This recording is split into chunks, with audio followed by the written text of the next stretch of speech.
উচ্চ মাধ্যমিক দর্শন এইচএসের আরেকটি গুরুত্বপূর্ণ কোশ্চেন টিকা, সেটা হলো কোনো অবান্তর ঘটনাকে বা অপ্রাসঙ্গিক ঘটনাকে কারণ বলে মনে করা সংক্রান্ত দোষ।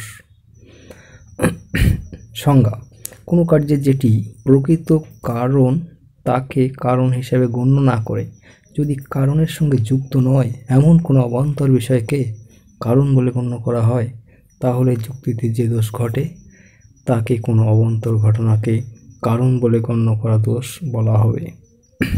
উদাহরণ: যেদিন পরীক্ষা দিতে যাওয়ার আগে ডিম খায় সেই দিন পরীক্ষা খারাপ হয়, সুতরাং ডিম অশুভ।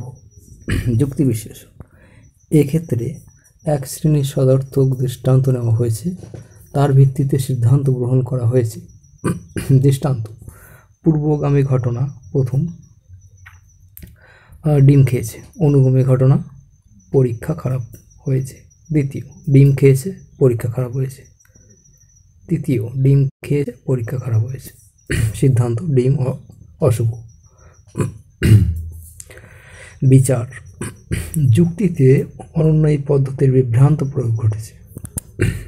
যুক্তিটি অবান্তর ঘটনাকে কারণ বলে মনে করা সংক্রান্ত দোষে দুষ্ট, কেননা ডিম খাওয়া পরীক্ষা খারাপ হওয়ার পূর্বগামী ঘটনা হলেও তা একেবারে অপ্রাসঙ্গিক, অপ্রয়োজনীয় ও অবান্তর।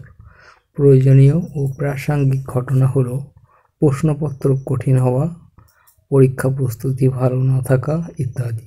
তাই প্রাসঙ্গিক ও প্রয়োজনীয় ঘটনার পরিবর্তে অপ্রাসঙ্গিক, অপ্রয়োজনীয় ও অবান্তর ঘটনাকে কারণ বলায় যুক্তিটি দোষে দুষ্ট হয়ে পড়েছে।